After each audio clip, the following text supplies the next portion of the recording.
Hello dearies. Ngasigi wari tangka asi hauringai gi mangoinana miyamgi mafamda karigumba khara khaktang ningsingjage madudi ngasi si recording tawba matamda minute 9 mo perfectly record tawba loiraba matungda narrator ehakna soidana delete tawthokiba maramna wari asi haubadagi amu record tawjarakpani aduna wari si haba matamda matamsu khajik thengkhre aduga sangnasu hapa ngamjadre masigidamagta miyamna warobidana request tawjari hauzik wari asi haujarage miyam punna mo taminarasi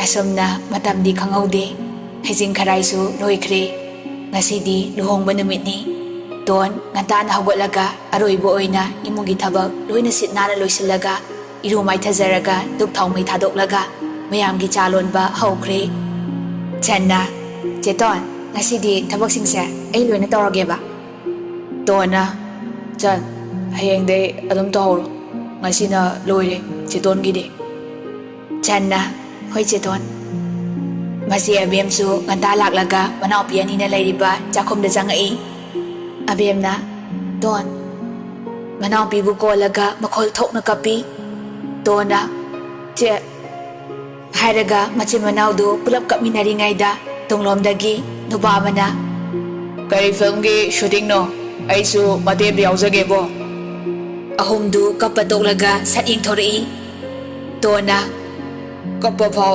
yeli ibona kalom dai no put hekta leisi bo Rosana popang bithok saram lage aduga chaisen pairuge next aigi oina ba tona matu thining bana krok kholaba party ngakani Rosana ahoy thininge kainadi leitrida tona akoi jan lawroidra ahan bane changa abemgana haima Rosana os tona kadaino piroklodana Roger khawdagi phasana pek toraba gift to tonda piri tona bonga dinate ko Rogerna horen atena naw yengluso pulap pokhaira dongni tona horen di fight lay yengminaba sangdo mandebo kone yenglage Rogerna hoi adude ayum yokrage borga lage tona horen lakbada pirage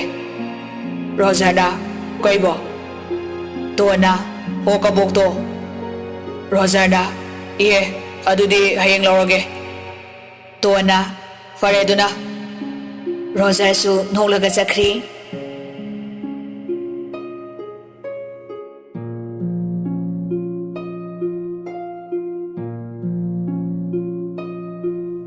asomna ton ayuki kondoleng baloi silaga mapa mamaga aroiba chaklen chaminaraga ke bahaukhre nihaglerega nupa mayunggi ahalaman amani laktuna isai su haukhre matam madi khangaude borsu yoksilakle ngasidi matam kayadagi wana ngaijaraklaba khoimudo pamubi magi ngaksamda kundo paring hukpa phangjari mathang loiraduna kwala nabasu loikhre borsu chatkhre kaina thinba matam amu yaurakle mapa mamabu khoiramjaraga mayum asengwada chatnaba ton thorei changa machegana matai da tonglaga dolgi phajaraba tanthaga loinana nupa mayum yaurakle mandom chamaga manem ritaga ngaiduna leiramle lining thosana mahi khoiramlaga mai ka oidoriba mathakta kakhalei poloisu hongdokle ngiagleraga mathang chalamdaigi dan pinaramlaga thokre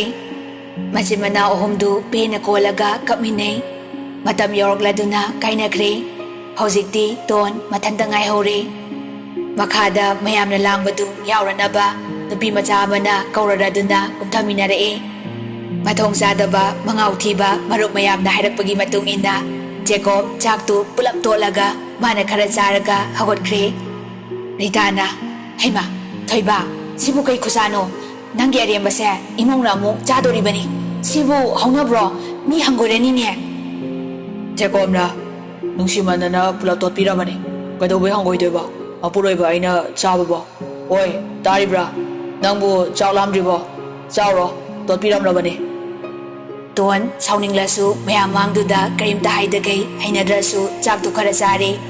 Thabakti amate yawandre waramlani haiduna pothahale. Ritana yare Ton thamo ima waramlani potharuro. Tona mama sidadi loisalonge. Ritana yade hagolo chalo pothazauro. Ritana namdana Tonbu thabak amate yawandre. Maikada kakhalakpada khudai yelo duga moza furit hero du khongrai niklaga leirami. Ton changsilaga makhong soklaga khoirami. Jacob na imai yam nungsi kupa azawa. Ton hoi mai haidagay sanalupa singdu longthoklaga Godrej da hapsinkhre. Mapi marol du dressing room da hongdoklaga thorai. Phamungda chairiba Jacob na seluba firol singdu mafam chana thoplaga upuda hapsinkhre. Jacob su nomi adum tuminna yengaga lei. Ton Jacob na phamliba phamung phamjaudu kangal thasile. Loiraga magi double gi phamungdu amuk kangal khalaga phaisuk sing khalaga tungkhre. Jacob na sida tumdoini sore adudadi mangani sakau loiraga tungwadabani. Ton karimta khumde. Jacob na Ton as masidi. Jacob kangal do haidoklaga maso he kakalaga tungge tawbada Ton na khongpak na kautharai. Jacob phamungdagi longna haidarai. Jacob na ayoma hingsabi sire as. Ton na nang kangal thai sida tumuso sida kakalakano. Jacob na karino ngawro nangbo asukuina ngasigi matamsi ngaisaraklaga. Ton na ngairo kaidano ma. Jacob na aidi taliko lohongladi itan tumoy haisini. Ton na aigi asabomba nang nakahenbani adusu hanjin nungsi pamena nathantagi khanba natro aigi training loidrifau leiminaroi. Jacob na as aidi khong sana tingthoklaga kapningeda hingsabi posabi tumoro aisu tumjaurage. Ton na ngantana hogolaga thabak loisilamo haibirisini. Jacob na hoye tumo yare irali khalage. Asumna matay manaw phamung tongan tungkhre.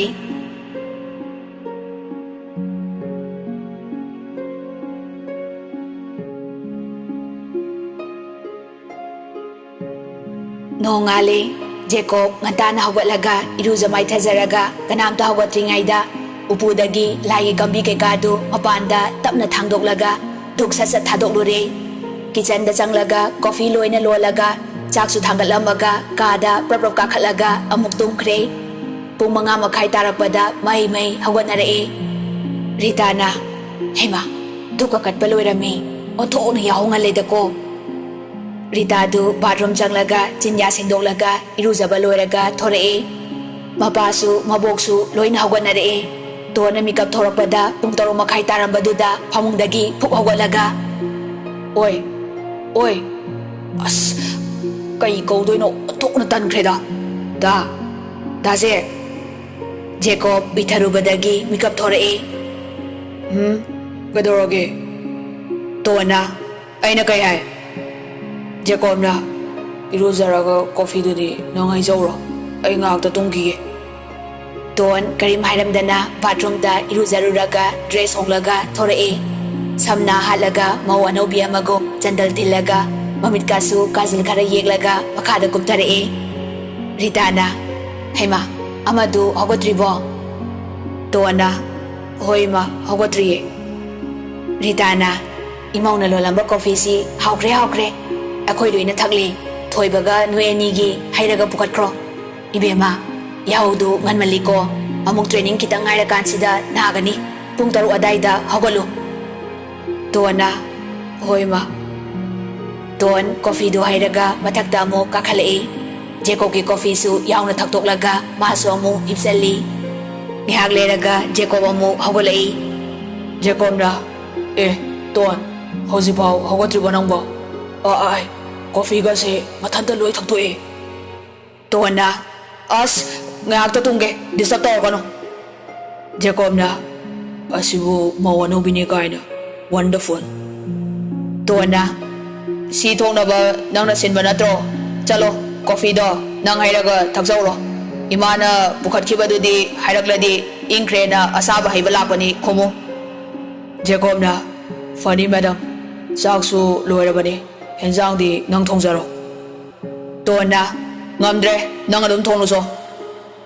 ꯖꯦꯀꯣꯕꯅ ꯑꯁ. ꯖꯦꯀꯣꯕ ꯎꯄꯥꯏ ꯂꯩꯇꯦ, ꯀꯨꯝꯊꯔꯛꯂꯒ ꯀꯣꯐꯤꯗꯨ ꯁꯥꯍꯜꯂꯒ ꯍꯩꯔꯒ ꯊꯛꯆꯔꯤ. ꯂꯣꯏꯔꯒ ꯍꯦꯟꯖꯥꯡ ꯅꯥꯄꯤꯁꯤꯡꯗꯨ ꯃꯜꯂꯒ ꯊꯣꯡꯕ ꯍꯧꯈ꯭ꯔꯦ.